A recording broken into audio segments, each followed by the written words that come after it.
It was late in the day when Team Orange's plane took off. Oobleck points to a nearby cliff. This is our destination, children. Accessible by foot, but it'll be an awfully steep climb. Flying is much more efficient. I read in our assignment that this place is called Mountain Glen? Correct. It was initially designed to be a new point of civilization, a bit like the city of Vale, but it was unfortunately overrun by Grimm. They tried tunneling into the mountain, but only found hordes of subterranean Grimm there. That's terrible. Zwei whines in agreement. If it's already in ruins, why are we going to clear out Grimm? You see, it's always good to keep the Grimm in check. Mountain Glen isn't too far from Vale, and people sometimes still travel down these roads to get around. If we let Grimm fester now, it'll be a nightmare getting things back under control later.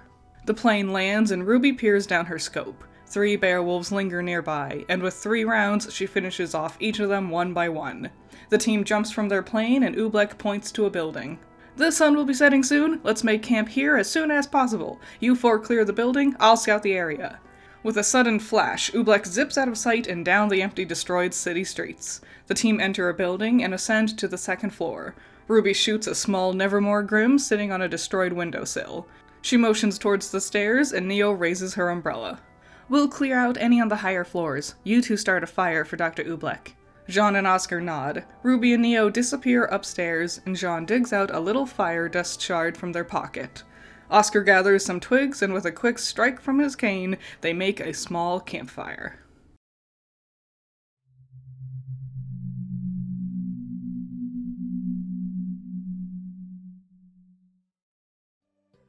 We cut over to Team Venom boarding a large bus. Nora grabs Yang's wrist excitedly. Emerald was telling me Team Persevere has this mission too. That means we can all hang out together. Oh yeah, how's the girlfriend going, by the way? Emmy's super cool. Whenever I feel like I'm talking too much, she says she likes listening to me. Also, her semblance makes people see things, so we can have our own little personal party whenever we want. So long as she treats you right, otherwise I'd have to punch her teeth in. I'd like to see you try. Nora squeals happily as Team Persevere board the bus behind them. Yang stares at Pyrrha for a moment, but once Pyrrha turns to meet her eye, Yang turns away. Summer claps from behind them all. Alright, everyone get comfy, we're departing here in a sec. Summer tries to smile to Yang, but Yang just groans and turns away, sliding into a bus seat and sinking so low she can't be seen over the top of the chair in front of her. Bolton lays down underneath her seat. You can't keep doing that, Yang. You might as well talk to her. She's gonna corner you one way or another. Shut up. I don't have to do anything. Hey, you and Ruby were getting on good terms though, right? Maybe it wouldn't be that bad talking to Summer too? No, it's not the same, Merc. Hey, we're just saying, maybe give peace a chance. I know what you're just saying, and I said no. I don't want to talk to her, so just drop it, okay? Mercury and Vernal share glances, but say nothing more. Ren and Velvet slide past them towards an empty seat behind them. Hey, you all are Nora's teammates, right? Oh my goodness, I'm excited to meet you all. I hope I can take pictures of your weapons while we're on our assignment. So they start to chat, and Yang reaches a hand down and pats Bolton's head. She looks across the way and sees Nora and Emerald already chatting together. Her eyes land on Pyrrha again, and she sighs slightly to herself. Weiss splashes her mop into the bucket of soapy water and looks around the large room. This sucks. This is a stupid assignment. Penny perks up from her spot by a window she was cleaning. It's nice to know the General cares about us. More like he underestimates us. Cinder is kneeling in front of a statue of a large tree, scrubbing the roots of it. Ilya takes a step back from the statue of the god of animals and points up at his face. How do we clean all the way up there? For that, you will need a ladder. The girls turn to see the Albane brothers, the 2 men standing in the doorway of the sanctuary. Excuse us, ladies. We're going to depart for dinner. I trust you'll be fine on your own for a bit. The girls nod and wave in agreement, and the 2 men walk out in unison. Ilya sighs and looks up at the statue's face again. Weiss lazily pushes her mop over to Ilya and looks up at him too. Which one is this one again?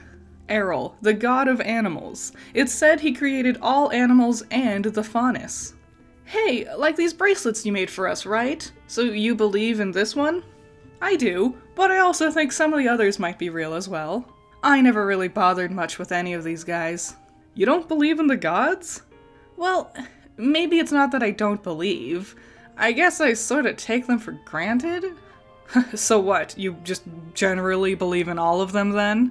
Well, yeah, maybe. Like, why not? The stories all had to come from somewhere, right? Penny perks up and walks over to join them.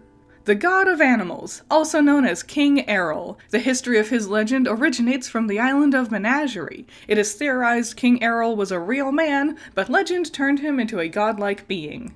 Oh, well, that's not true. He's a real god, we all know that. Hey, Penny, do you believe in any of these gods? I don't think so. I know where all their stories are theorized to originate from. Lady Sarah, the goddess of health, people theorized she was just a well-regarded nurse or herbalist. Fate and Chance, the two dragon gods of destiny, people theorize they're just the personified ideals of gamblers. Gee, Penny, when you break it down like that, you really take the fun out of the gods. You think so? You can theorize anything about anyone. The important part is why you believe. Like take Draven, the god of death. Why do you think people worship him? Penny thinks for a second, but then just shakes her head. Because it gives them comfort when they start to worry about dying. The great tree, the creator of all, it gives people comfort that there's purpose in this world. Even the Lady of the Moon, people like thinking there's something out there, keeping an eye on them in the middle of the night.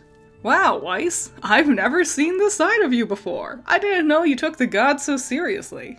Well, I don't really. Like I said, I just take them all for granted. It just makes sense to believe in all of them, you know?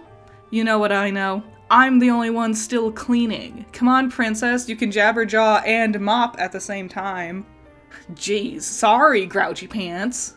The girls giggle and go back to their cleaning. We cut over to a field of flowers. The sun was just about to set, and little fireflies fluttered around the plants. In the middle of the field was a gigantic flower, vines and leaves sporting all out of it from different directions. Large green crystals sprouted out around it and glowed slightly, attracting the fireflies closer. Team Venom looked around with Team Persevere and a few other teams of students. Summer and some local hunters led the way forward. Okay, students, this is a natural vein of plant dust.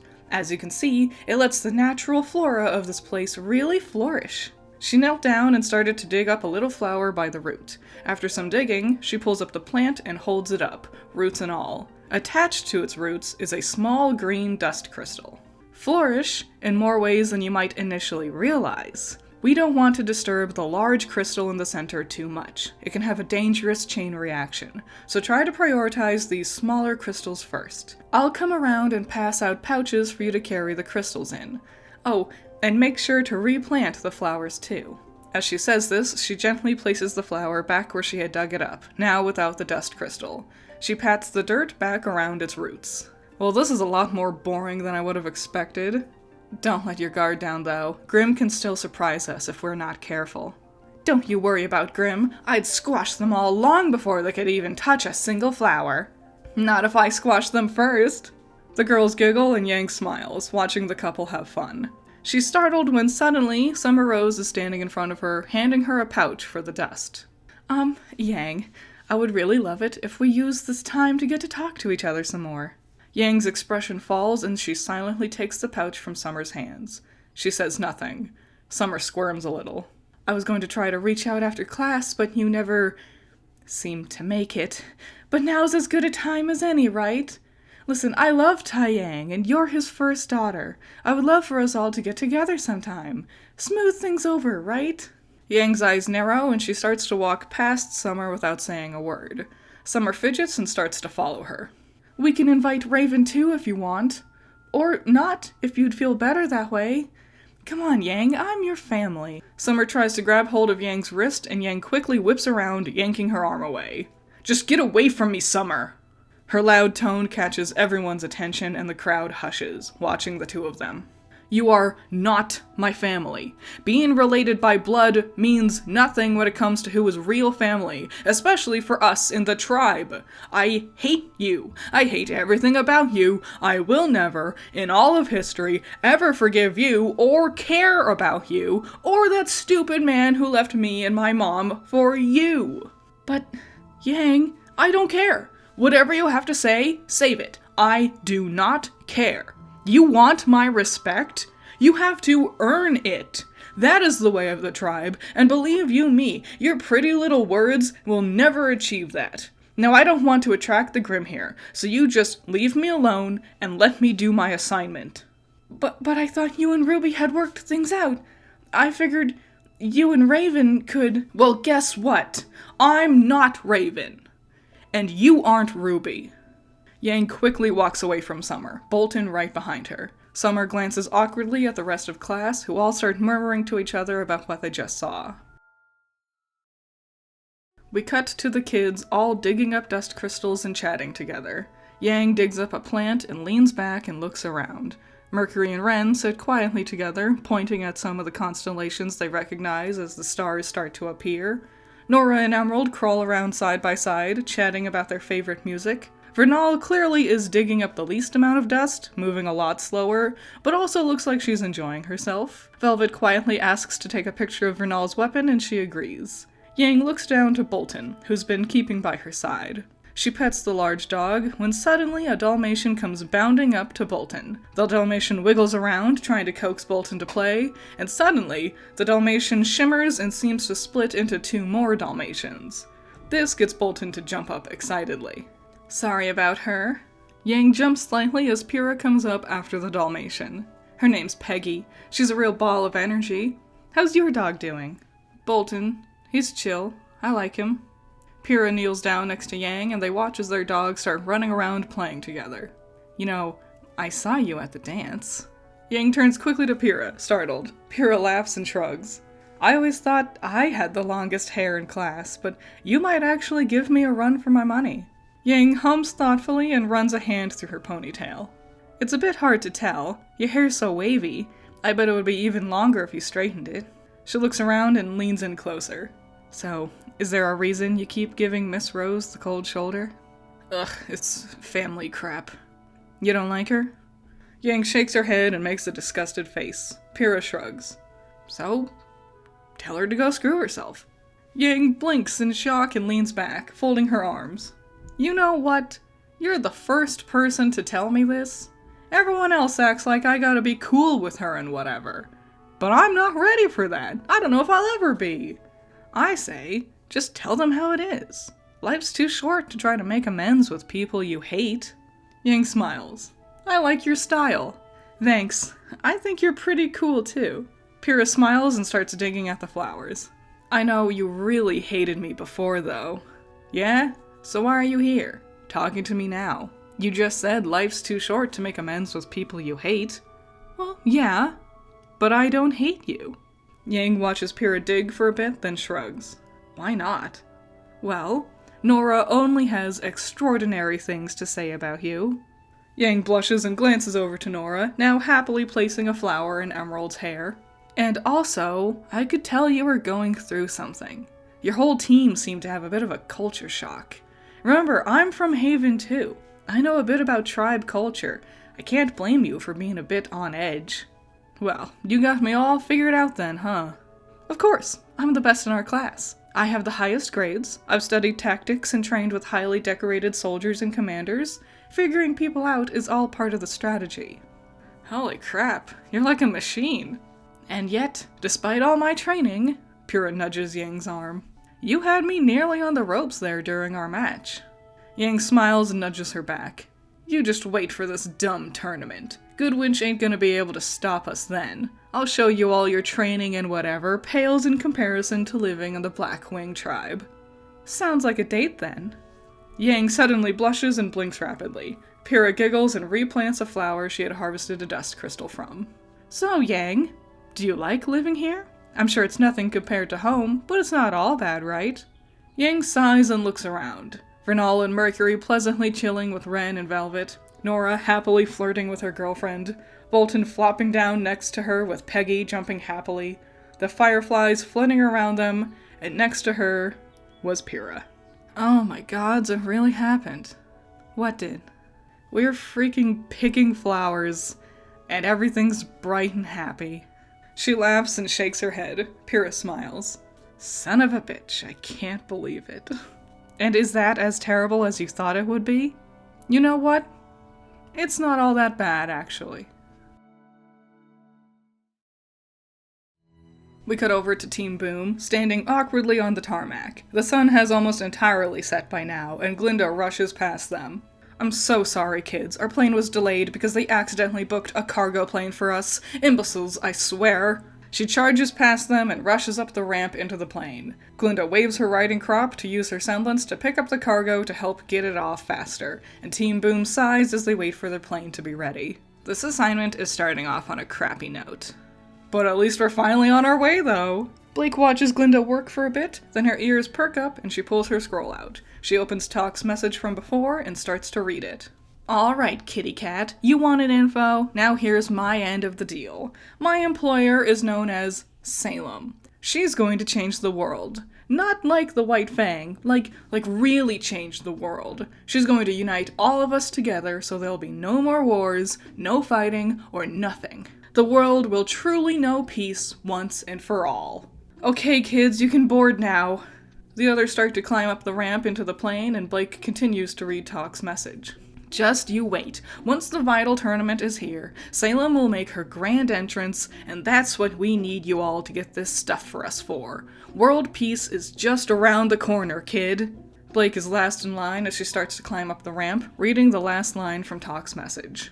Oh, and to make up for that paladin fiasco, here's an extra tip for you and your friends with the White Fang. That guy who helped me out with the paladin, the broody one you knew with the mask, apparently he's hunting down some schnee, and he's found out she's at that school you go to. So stay clear of Beacon tonight if you want to avoid getting caught in the crossfire. Keep your hands clean of this one to avoid suspicion.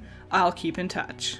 Blake gasps as she reads the last line. She looks up to the other three in front of her. Guys, wait. They stop and turn back to her. What is it, Blake? She looks at them, then back at her scroll, then back over towards Beacon behind them.